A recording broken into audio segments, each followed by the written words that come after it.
Você está ouvindo o programa Nó na Garganta, um podcast especial de André Moreira, pré-candidato a vereador de Vitória, Espírito Santo, pelo Partido Socialismo e Liberdade, o PSOL, com a mediação do jornalista José Rabelo.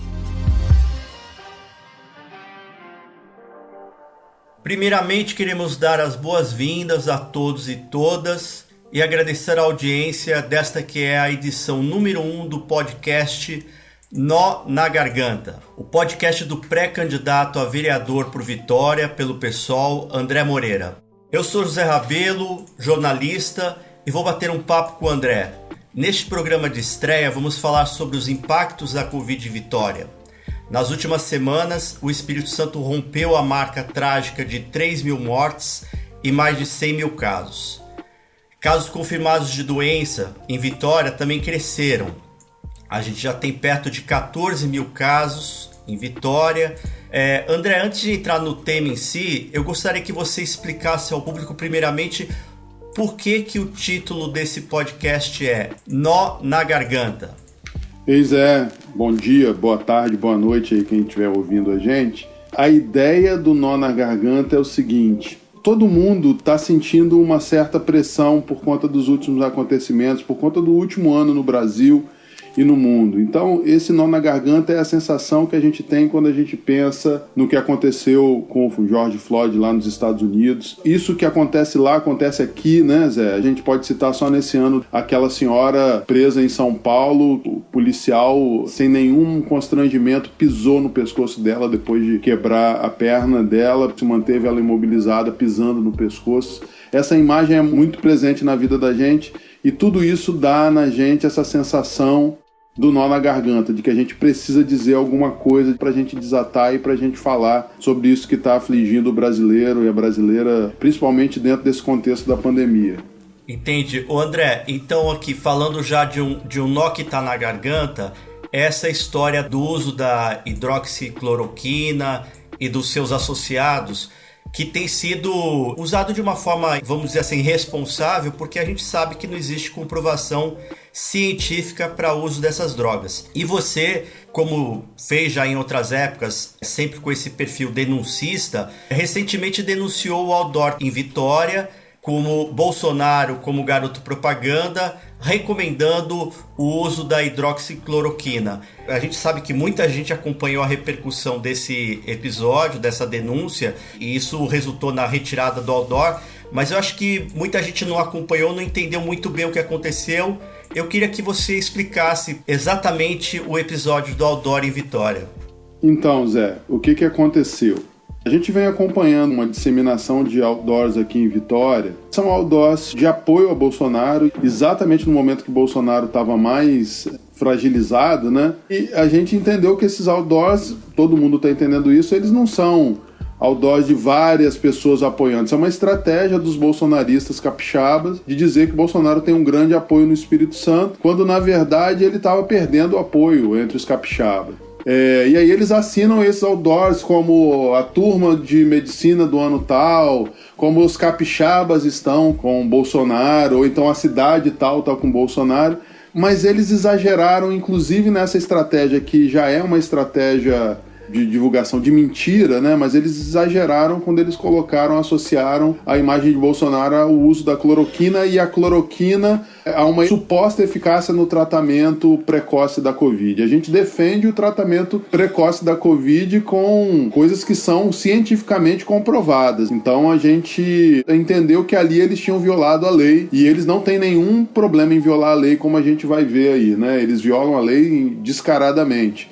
Só que nesse caso a gente fez uma representação a 4 ou 5 órgãos de controle, Ministério Público Estadual Federal, Defensoria Pública Estadual Federal e também a Vigilância Sanitária Estadual, que mandou possivelmente para a Vigilância Sanitária Municipal. A gente viu que isso deu uma repercussão grande na rede, porque a gente fez o vídeo depois dizendo que a gente conseguiu retirar, né? Então essa repercussão das matérias que trataram desse assunto acabaram alertando a vigilância sanitária para o fato de que ali havia uma propaganda irregular de medicamentos. A legislação brasileira sobre medicamentos diz que só pode ser feita propaganda de medicamentos, primeiro, para o público da área de saúde, né, para os profissionais da área de saúde. publicações especializadas para esse público, especialmente no caso que tem que ser vendido sob prescrição médica, como é o caso da cloroquina, da azitromicina e de outros remédios que são divulgados aí como tendo algum tipo de eficácia contra a Covid. A outra coisa que a legislação exige é que só se fale daquilo que pode ser comprovado cientificamente, mesmo para o público-alvo, né, da medicina, para qual é direcionada essa publicidade, que não pode ser direcionada para o público comum. Sociedades médicas, dentre elas a Sociedade Brasileira de Infectologia, que é a que mais trata da questão da Covid, diz que é necessário abandonar a cloroquina em qualquer nível, em qualquer momento da contaminação, seja precoce, seja quando há complicação.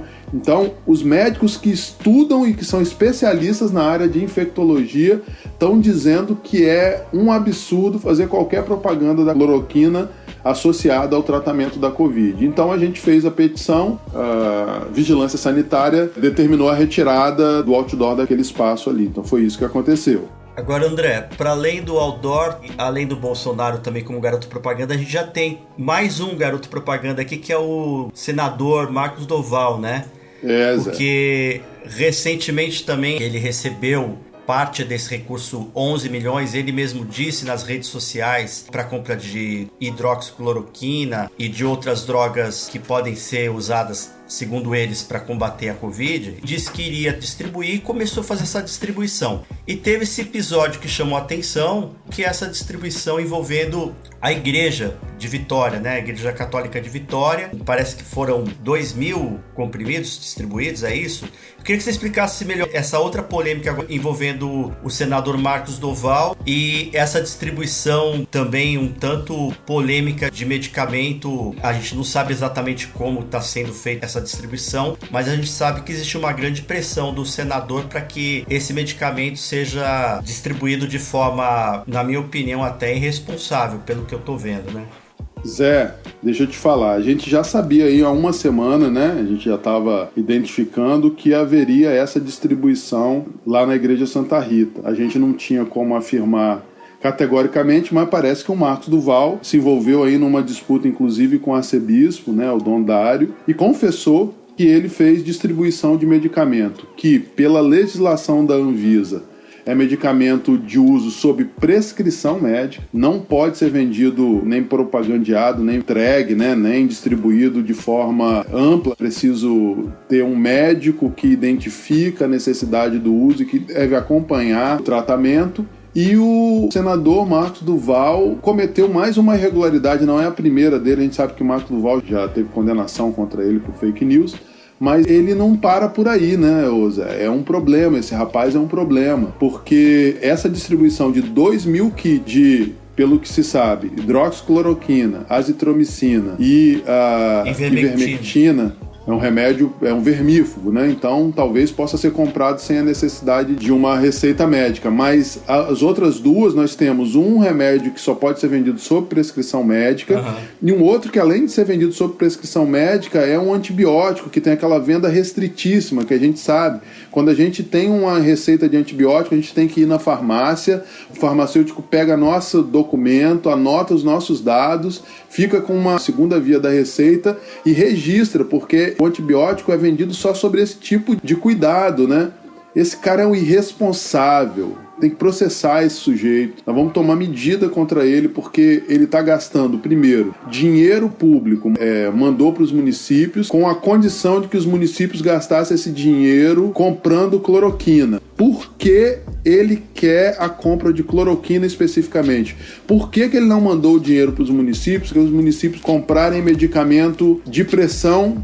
Porque está indicado aí pelos estudiosos que para enfrentar a Covid, para as pessoas que têm, por exemplo, problema de pressão, é melhor ela tomar um remédio de pressão para poder passar bem pela Covid, pelo tratamento da Covid, do que ele comprar uma hidroxicloroquina que tem efeito negativo, por exemplo, sobre os batimentos cardíacos do paciente. Então, para aquele grupo que tem problema cardíaco, problema de pressão, a cloroquina é um veneno. E aí ele manda comprar cloroquina para dar para as pessoas e ele distribui isso aqui em Vitória, na Igreja Santa Rita, inicialmente sem acompanhamento médico, sem receita. receita. Como que ele conseguiu comprar 2.000 doses de hidroxicloroquina e de azitromicina se ele não é uma empresa de farmácia varejista? Ou será que ele tem um registro como farmacêutico? Como é que esse cara conseguiu essa quantidade toda? Quem foi que doou para ele, se foi doação? Quem foi que vendeu para ele, se foi vendas? Isso é muito complicado. Se as pessoas não estão conseguindo comprar esses medicamentos na farmácia, como é que esse sujeito conseguiu ter acesso a tanto medicamento para fazer 2.000 kits?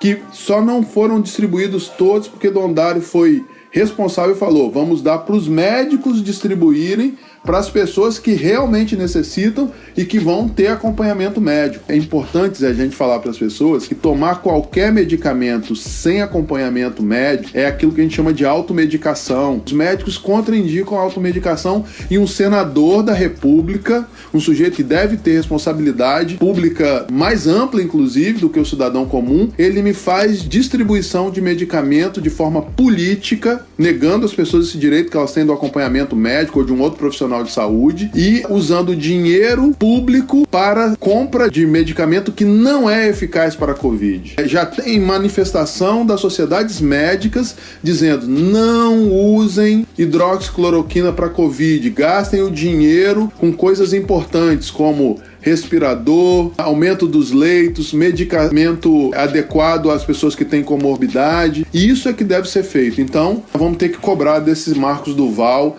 a responsabilidade dele de gastar 11 milhões de reais de dinheiro público para um medicamento que pode, inclusive, piorar a situação de saúde de algumas pessoas, como já tem indicado em alguns estudos internacionais. Agora, André... Só para fechar, o que eu estou falando não é da minha cabeça.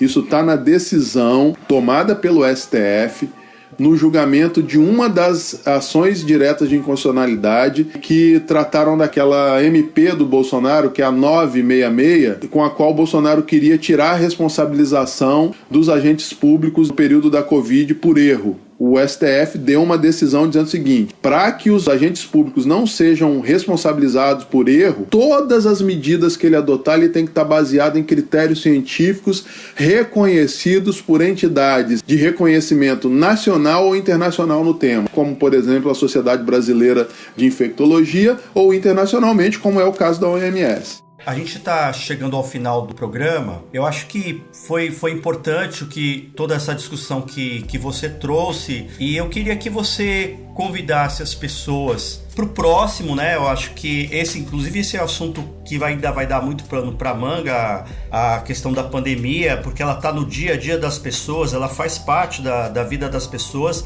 e eu tenho certeza que a gente vai ter que falar de novo sobre isso em outros programas. Mas eu queria que você chamasse as pessoas para o próximo programa, e eu queria, da minha parte, agradecer quem acompanhou, quem ouviu, e pedir também para que as pessoas compartilhem, espalhem para amigos, para familiares, para quem quer que seja, para que a gente possa ter mais pessoas ouvindo e podendo receber um pouco de informação de qualidade. Da minha parte, obrigado, André. Deixo com você aí para encerramento. Falou, Zé. Nó na garganta é nossa fala embargada pela violência que a gente tem presenciado todo dia. Então, gente, eu vou agradecer também, Zé, a sua mediação, a sua disponibilidade aí pra gente conversar e convidar o pessoal para ficar junto aí com a gente nas próximas edições aí do nosso podcast. Nas redes sociais a gente vai comunicando o próximo, né? E a gente vai tratar sempre de um assunto do interesse da população capixaba, mas também fazendo link com a situação do mundo todo, porque Vitória está inserida no mundo, a pandemia ela é mundial, e o que acontece aqui é reflexo do que está acontecendo no mundo e tem importância também. Portanto, a gente vai falar um pouquinho dessa Vitória que a gente quer e dessa necessidade que a gente tem que sair dessa coisa do nó na garganta para poder respirar, né, Zé? Nós precisamos respirar. É isso aí. E poder respirar significa ter uma política que possa garantir nosso direito de fala, nosso direito de ser cidadão de verdade, cidadã de verdade, ter direito à participação política. E eu também me despeço aqui, um abraço, bom dia, boa tarde, boa noite para quem estiver ouvindo a gente. O agradecimento aqui ao Zé por essa companhia nesse primeiro episódio. Valeu, André, valeu, pessoal, até a próxima. Você acabou de ouvir o programa Nó na Garganta, um podcast especial de André Moreira, pré-candidato a vereador de Vitória, Espírito Santo, pelo Partido Socialismo e Liberdade, o PSOL. com a mediação do jornalista José Rabelo.